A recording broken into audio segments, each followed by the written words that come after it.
आंतर्जातिक योग दिवस अवसर में समस्त को हार्दिक शुभेच्छा और शुभकामना। आमे समस्ते जानीचे आज योग को सारा विश्व आपणईची।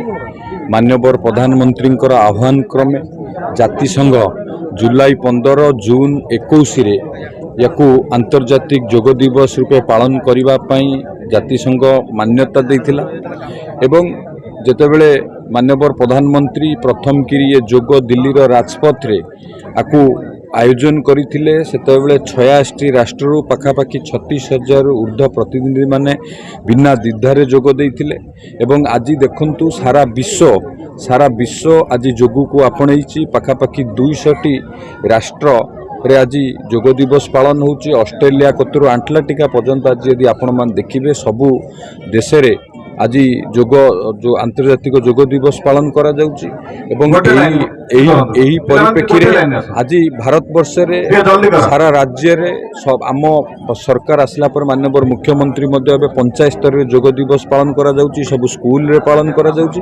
एही अवसर रे आमे समस्त एठी जगतसिंहपुर जिल्ला रे आमे सब जगह रे मध्य पालन करूचे एवं योग मध्य आउ एक एथिरे पौराणिक कथा हिसाब रे जुलाई 21 रे जेहेतु सूर्य दक्षिणानयन हुंती एही समय रे मध्य आध्यात्मिक लाभ मिलता है एवं योग करिबा द्वारा जो आमर कथार अच्छी स्वास्थ्य ही संपद आम शरीर फिट रहे एवं योग द्वारा विभिन्न प्रकार रोग को आम दूरे पारिबा एवं रोग दूरेबा सहित रोग प्रतिषेधक शक्ति मध्य आम शरीर रे वृद्धि होता है। तेणु योग आम मानव समाज रे मनुष्यर दैनंदिन जीवन रे व्यस्तता भितर योगर आवश्यकता अच्छी।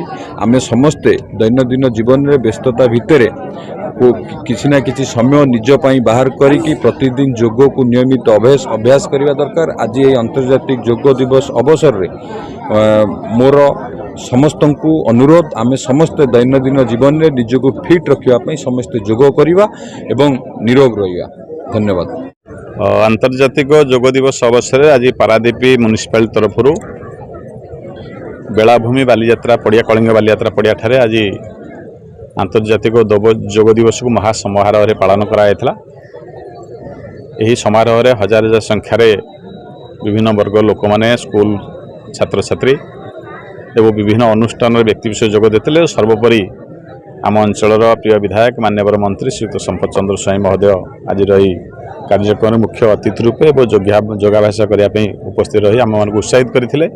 एसत आम अतिरिक्त जिलापाल एवं अतिरिक्त आरक्षी अधीक्षक आम निर्वाही अधिकारी श्रीयुत अभिषेक पंडा एवं इफकोर वरिष्ठ पदाधिकारी श्रीयुत प्रसन्न कुमार बेहरा एवं यूनिटी हेड गोवा कार्बन श्रीयुत वेणुगोपाल नायडू एवं पारादीप महाविद्यालय अध्यक्षा श्री सस्मिता सरस्वती प्रभृति बहुत वरेण्य विशिष्ट व्यक्ति माने ही योगाभ्यास जोग देते एवं विभिन्न स्कूलर सम्मानीय शिक्षक शिक्षयित्री माने बहु संख्या जोग दे योगाभ्यास शिविर को सफल करते एवं आमर आज दिन में संकल्प रहा आम समस्ते योग करवा सुस्थ रहा एवं समाज को एक शांति और सुस्थ वातावरण सृष्टि करवा और समस्ते भले रहा अन्य को भले रही सुजोग देवा एवं समस्त सबु लोकंर गोटे ये पृथ्वी रे समस्त स्वास्थ्य भल यही आज दिन वार्ता।